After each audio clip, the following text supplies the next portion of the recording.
नमस्कार दोस्तों, trending times में आपका स्वागत है। आज बहुत ही खुशी की खबर है। स्टार भारतीय शटलर पीवी सिंधु ने टोक्यो ओलंपिक में कांस्य पदक जीतकर इतिहास रच दिया है। सिंधु ने चीन की बिंग जियाओ को सीधे इस गेम में 21-13, 21-15 से हराकर ये कांस्य पदक जीता है। पीवी सिंधु ओलंपिक के व्यक्तिगत इवेंट में 2 पदक जीतने वाली पहली भारतीय महिला खिलाड़ी भी बन गई हैं। इससे पहले रियो ओलंपिक 2016 में भी सिंधु ने कमाल का प्रदर्शन करते हुए सिल्वर मेडल अपने नाम किया था। अब इस ओलंपिक में वे सिल्वर तो नहीं जीत पाए, लेकिन कांस्य पदक जीत गई। पीवी सिंधु ने बीते कुछ सालों में बैडमिंटन की दुनिया में अपनी अलग पहचान बनाई है। वे पूरी दुनिया में एक स्टार बैडमिंटन प्लेयर के तौर पर जानी जाती हैं। उन्होंने अपने गेम से भी सभी को सब प्रभावित किया है। कई रिकॉर्ड अपने नाम उन्होंने किए हैं। उन्हें राजीव गांधी खेल रत्न 2016 में पुरस्कार दिया जा चुका है।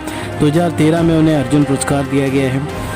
पद्मश्री उन्हें 2015 में दिया और पद्म भूषण सम्मान उन्हें 2020 में दिया गया। सिंधु की शुरुआती ज़िंदगी के बारे में बात करें तो सिंधु के बैडमिंटन कैरियर उन्होंने खुद को समय के साथ तराशा है। काफ़ी संघर्ष और तकनीक पर काम करने के बाद उन्होंने अपना खुद का स्टाइल डेवलप किया है। पीवी सिंधु का जन्म 5 जुलाई 1995 को हैदराबाद में हुआ था। पीवी सिंधु के पिता पीवी रमन्ना और मां पी विजया नेशनल लेवल पर वॉलीबॉल खेल चुके हैं। रमन्ना को तो उनकी उपलब्धियों के लिए अर्जुन अवार्ड से भी सम्मानित किया गया था। 2001 में पुलेला गोपीचंद के ऑल इंग्लैंड चैंपियनशिप का खिताब जीतने के बाद सिंधु ने बैडमिंटन प्लेयर बनने की ठानी थी। सिंधु ने महज 8 साल की उम्र में बैडमिंटन रैकेट थाम लिया और इस खेल के प्रति उनका जुनून समय के साथ बढ़ता चला गया। उन्होंने अपनी पहली ट्रेनिंग सिकंदराबाद में महबूब खान की देखरेख में शुरू की थी।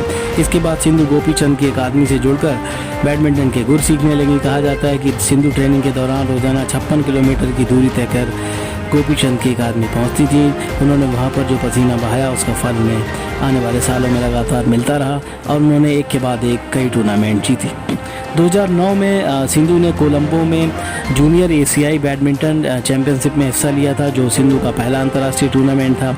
2012 में सिंधु ने लंदन ओलंपिक की चैंपियन ली जुरेई को हराते हुए सबका ध्यान आकर्षित किया था। सितंबर 2012 में महज 17 साल की उम्र में सिंधु दुनिया की टॉप 20 खिलाड़ियों में शामिल हो गई थी। 2013 के वर्ल्ड चैंपियनशिप में ब्रॉन्ज जीतने के साथ ही सिंधु इस चैंपियनशिप में मेडल जीतने वाली पहली भारतीय महिला खिलाड़ी भी बनी थी। इसके बाद से 2015 को छोड़कर उन्होंने 2019 तक हर एक वर्ल्ड चैंपियनशिप में मेडल जीता और बैडमिंटन की दुनिया में अपना दबदबा बनाया। पीवी सिंधु के टोक्यो ओलंपिक में सफ़र की बात करें तो उन्होंने इस खेल के महाकुंभ में जीत से शुरुआत की थी।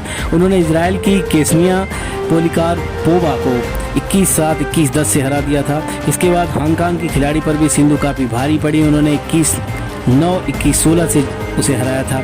फिर बैडमिंटन के राउंड 16 में पीवी सिंधु ने अपनी जीत का सिलसिला जारी रखा। उन्होंने डेनमार्क की मिया ब्लिचफेल्ड को आसानी से हरा दिया।